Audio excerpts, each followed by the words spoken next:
Habráse visto insolencia, barbarie y alevosía de presentar el trabuco y matar a sangre fría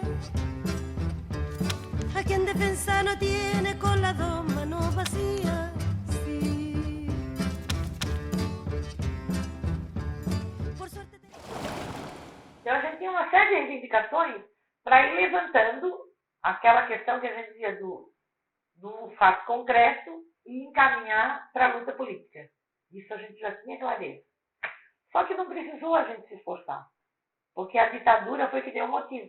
A ditadura deu o motivo porque em seguida ela começou a bater, a prender, a matar. Então, aqui em Florianópolis, nas assembleias, a polícia estava permanente, eles ameaçavam. Em São Paulo, começaram a bater e aí deu a morte do Edson Luiz. Vê que foi só um mês, a gente só estava um mês brigando na rua. Estava um mês só fazendo assembleia e tentando levantar os estudantes. E eles foram matar o rapaz. Deram um motivo. Quando sai a notícia que o Edson Luiz, que tinha matado, que o exército tinha matado um estudante no Rio de Janeiro, todo mundo se levantou, não precisou de a gente mais de convidar, entendeu? Não precisou da gente ficar fazendo nosso discurso, tentando mobilizar o pessoal. O pessoal se levantou. Foi a repressão que deu motivo para eles, para os estudantes se levantarem.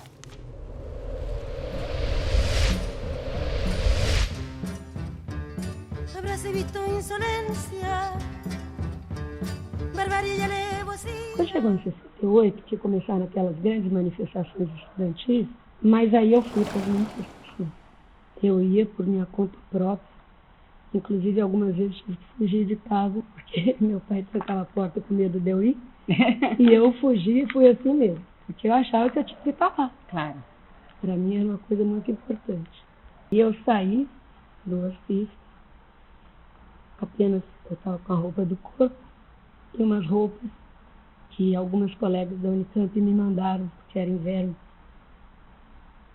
E eu me lembro, no dia que eu saí, sentei no degrau, com a trouxinha de roupa do lado, e fiquei pensando, por onde eu vou? E ao mesmo tempo eu me dizia, não faz drama, porque você tem que sobreviver. Vai em frente, vai em frente. A gente não tinha muito tempo para chorar. Claro. A única coisa que eu tenho é meu corpo. Se eu não tenho direito sobre isso, eu não tenho direito sobre nada. Inclusive, em vários sentidos, né? Quando eu fiquei presa no quarto em casa, eu também senti essa rebeldia.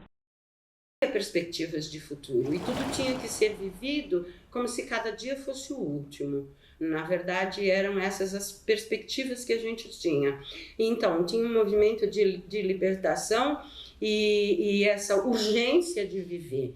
E como nós também não sabíamos, eu já disse, né, de que não era um amor lindo, não era paz e amor, não era o amor vencerá a guerra, né? Esse nosso amor não era assim.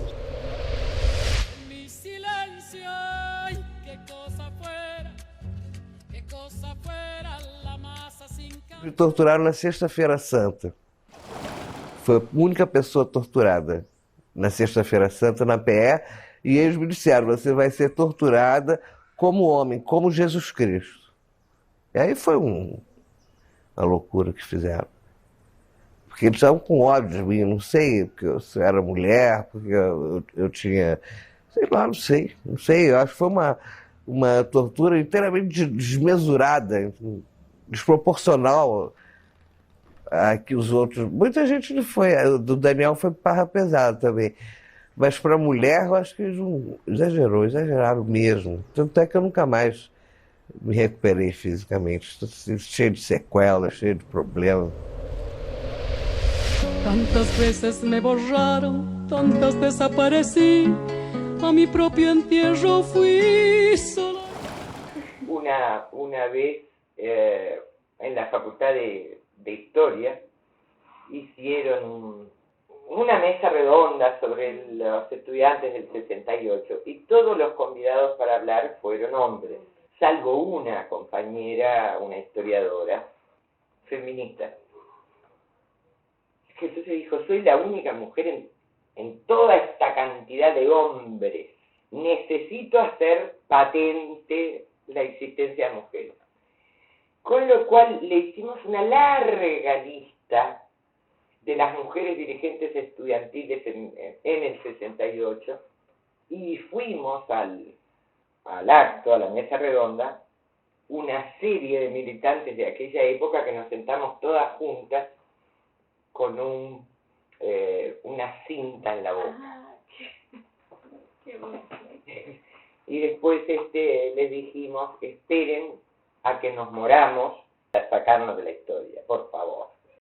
Cuando salgo de la cárcel me choca mucho, sobre todo a la salida de la dictadura, que en realidad los presos para el conjunto de la población eran los peladitos.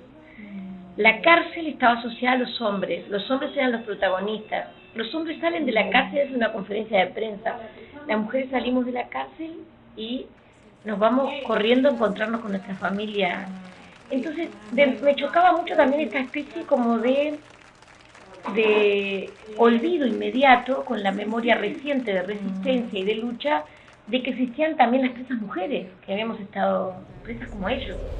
Nos tienen miedo porque no tenemos miedo, nos tienen miedo porque no tenemos miedo, nos tienen miedo. Decía que en México me descubrí feminista porque si yo me pregunto cuándo yo me hice feminista, no lo sé fechar, lo que sé decirte es que muy tempranamente la doble moral sexual me reventava, me molestava, me pronunciava em contra. A gente terminar falando mais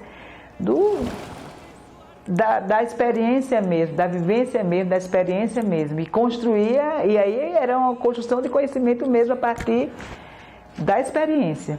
Claro que é muito importante a gente fazer essa conexão, mas naquela época, assim, eu estou falando quando a gente tinha 18, 19 anos, a gente não tinha essa preocupação. A gente queria estar lá para escutar, para fortalecer, para abraçar na hora do choro, para estar, né? E daí ter a cartaz e a revolta e vamos para a luta. Eu acho que eu me revoltei bem cedo. Porque eu acho que a revolta é que faz, né, a luta. E muitas vezes você não está inserida no movimento, né? Mas o legado do movimento faz com que você tenha essa percepção, né? Agora, como é bom quando isso se coletiviza, né? Porque eu acho que é só na coletividade que a gente consegue transformar. Eu sozinha posso transformar na minha casa, né? Mas a ideia é a transformação da sociedade, né? Então é muito além, né? Muito maior. A gente tinha um grupo de reflexão que é importante ainda que a gente volte com essa metodologia, que eu acho que o feminismo abandonou muito essa metodologia de construção, abandonou muito essa perspectiva mais de educação popular, de fazer, e eu acho que hoje está voltando muito, com muita força, né? E na internet é criado um outro tipo de espaço. É porque meu primeira série, eu acho que nos 2 primeiros dias, foi mais de 3.000 depoimentos. E depoimentos muito fortes. E elas se sentiram seguras de colocar, porque outra colocou, e aí, né, estamos juntas nisso aí. Né?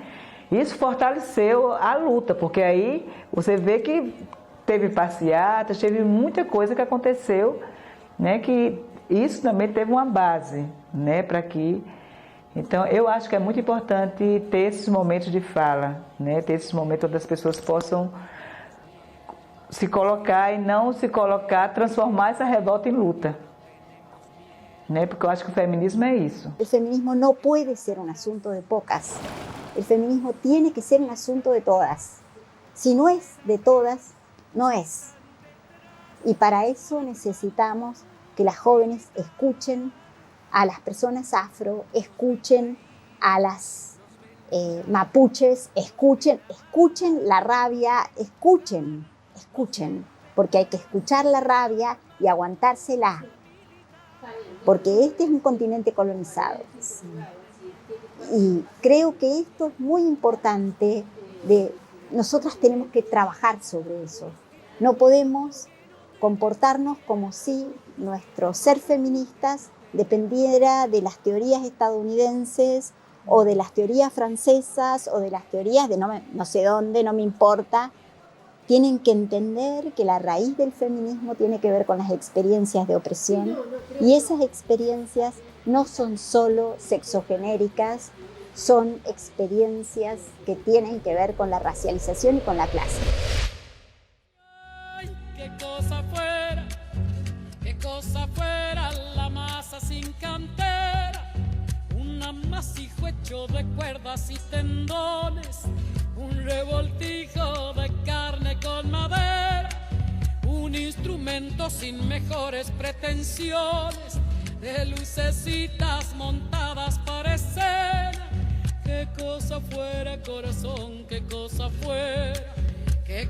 fuera la masa sin cantera, un testaferro del traidor de los aplausos, un servidor de pasado en copa nueva, un eternizador de dioses del ocaso, júbilo hervido con trapo y lentejuela. Qué cosa fuera.